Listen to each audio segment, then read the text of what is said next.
Сайн байна уу? Залуурс ёгийн үүсгэн байгуулагч Хишиг Жаргал багш байна. Ингээд өнөөдөр бүгдээрээ тархиа дасгалжуул амьдралаа өөрчил сэдвт подкастаа эхлүүлцгээе. Амьдрал асуудалгүй үед хинж тайван харагдаж байна. Харин жинхэнэ шалгалт чамааг үл тоох үед, доромжлох үед, чамаас уурах үед, эсвэл чи твчхийн аргагүй нөхцөл байдалд орох үед эхэлдэг. Энэ мөчөд чамайг нурааж байгаа зүйл нь хүмүүс биш. Асуудал биш. Энэ бол чиний хяналтгүй оюун ухаан. Нэгхэн агшны уур хилэн олон жилийн хөдөлмөрийг нурааж чадна. Харин нэгхэн агшны тайван байдал чиний ирээдүйг аварч чадна. Энэ бол аз биш. Энэ бол бэлтгэл. Хэрв чи тархиа оюун санаагаа дасгалжуулаагүй бол амьдрал чамд хэтэрхий хэцүү санагдана. Хэрвээ чи сахилга батгүй бол жижиг асуудал бүр довтлогоо мэдрэгдэнэ. Хин нэгний хэлсэн үг бүр сэтгэлийг чинь зүсэх мэт бол. Жижиг асуудал бүр твчхийн аргагүй асуудал болж байна. Ихэнх хүмүүс үүнийг ойлгодог. Тэд асуудал нь эргэн тойрон бусад хүмүүс л гэж боддог. Амьдрал амар болохоор л тайван болно гэж итгэдэг. Гэвч тэр өдөр бараг ирдэг. Амьдрал чамайг амар амгалан байлгах гэж өөрчлөгддөг. Амьдрал чамайг замын хөдөлгөөнд, урвалтад, чимээгүйд, ойлгохдохгүйд, үнэлэгдэхгүй үед, ядарсан үед, хичээл зүтгэлийг чинь хинж анзаарахгүй, төлөвлөгөө нурсан үед л шалгаж байдаг. Тэр мөчтөл чи үнэхээр хинбэ гэдэг нь танигддаг. Амар амгалан бол төрөлхийн зүйл биш. Төрөмөл зүйл биш. Энэ бол бүтээдэг зүйл. Сурдаг, давтдаг, хатуу байдалд сайжирдаг зүйл. Өөрийгөө шударгаар ажигласнаар хүчрэхэг болгодог. Олон хүмүүс амар амгалан хүсдэгч сахилга бат хүсдэггүй. Тэд тодорхой байдлыг хүсдэгч өөрөө өөртөө худал хэлсээр л байдаг. Хүмүүс сэтгэлийн амар амгалан хүсдэгч гадаад ертөнцөд болж буй бүх үйл явдлыг өөрийн дотоод ертөнц рүү ямар ч хяналтгүйгээр оруулсаар л байдаг. Хүмүүсийн сэтгэл зүй цаг агаараас хамаарна. Өөрийн итгэл үнэмшил, бусдын бодлоос хамаарна. Ирч хүч нь жижиг зүйлээс л хамаарна. Энэ бол жинхэнэ эрхчлэл биш. Энэ бол хараат байдал. Одоо өөрөөсөө асуугаарай. Чиний зовлонгийн, асуудлын хідэн бодит байдал вэ? Хідэн зөвхөн чиний оюун санааны хариу үйлдэл вэ? Хэн нэгэн хатуу үг хэлнэ. Гэвч чиний тархи түүнийг 100 удаа бодно. Нэг асуудал гарна. Гэвч чиний тархи үүнийг 10 төрлийн асуудал болгон хувиргана. Хүмүүс чамд татгалзана. Гэвч чиний тархи үүнийг өөрийгөө үнэн цэнэгүй мэт болголоо гэж өөр түүх болгон хувиргана. Ямар нэг үйлдэл нэг удаа тохиолдно. Харин дасгалжуулаагүй тархи тэр өвдөлтийг дахин өргөжлүүлдэг. Тиймээс тархиа дасгалжуул. Онцгой эсвэл ухаантай харагдахын тулд биш. Харин дасгалжуулаагүй тархи гайхалтай амьдралыг тань амар амгалан ганцхан хорондол устгаж чадах учраас тархиа дасгалжуул. Жинхэнэ хүч бол амьдралыг хянах биш.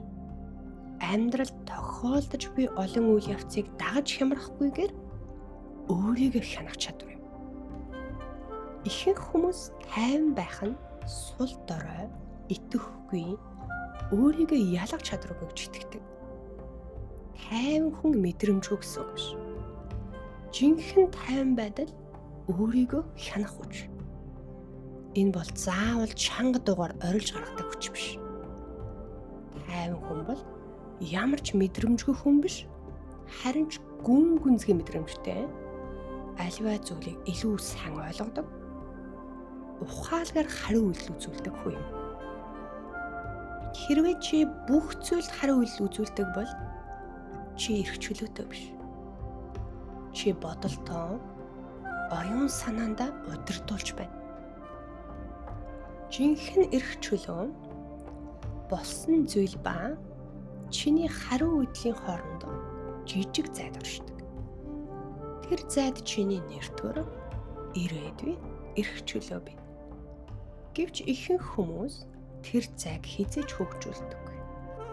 Тэдний уур шуудал гарна. Айдас автоматар төрж эхэлнэ. Хариу үйлдэл нь бодлогогүй гарч эхэлнэ. Тиймээс амьдрал тэднийг үргэлж удирддаг.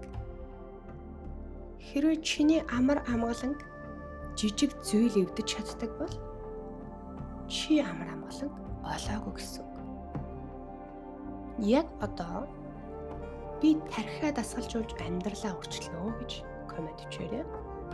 Мөн суугаад агаж дараагийн хичээлүүдэд цаг алдалгүй үзээрэй. Өнөөдрөөс тархиа дасгалжуул.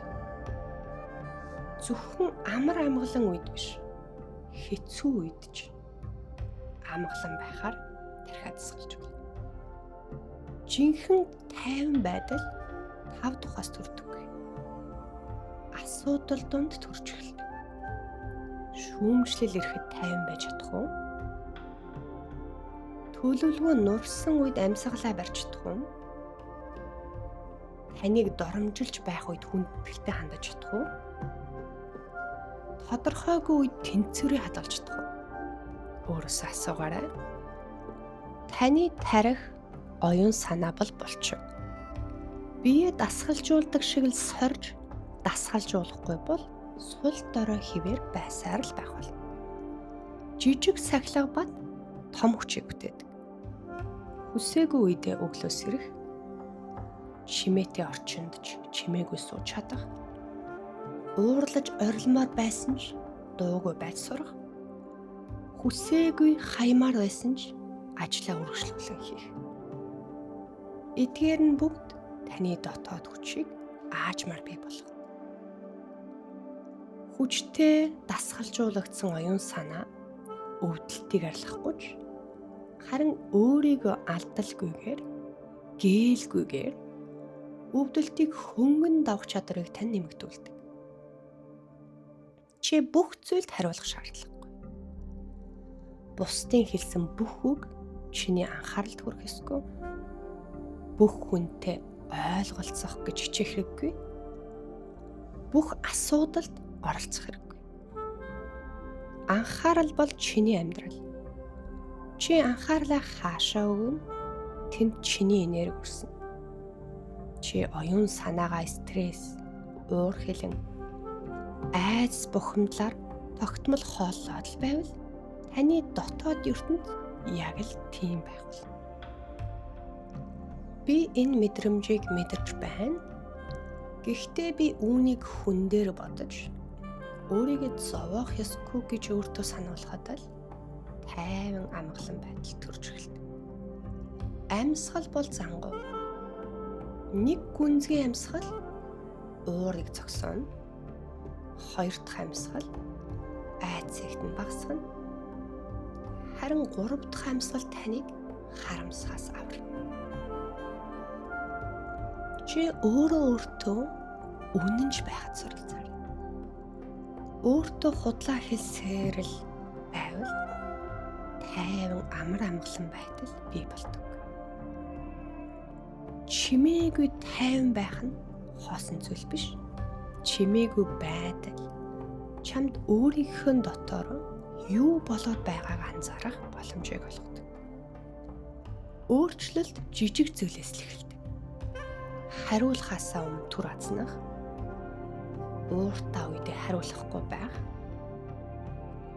асуудлаас зөвхдөхгүй байх, тухгүй байсан ч тайван сүнсрэх. Цаг хугацаа өнгөрөхөд чамайг удирддаг байсан зүйлс чамд нөлөөлөхөө болж эхэлнэ. Жинхэнэ аюулгүй байдал гадаа биш. Зөвхөн таны дотор ч нь байгааг ойлгох болно. Амьдралыг амархан болгохын тулд биш, чи ямар ч үед амар амгалан байхын тулд тархиад сууж байна. Дараагийн удаа амьдрал чамайг сориход яагаад надад ийм зүйл тохиолдваа гэж буусан. Харин энэ зүйл надад юу ойлгуулах гэж байгаа юм бол гэж асуугаарай. Эндээс л жинхэнэ өсөлт эхэлдэг. Оюун санаагаа өөрчилж амьдралаа өөрчлөхийг хүсэж байгаа найз руугаа энэхүү подкастыг шеэрлээрэй. Дараагийн хичээлээр уулзлаа. Түр баяртай.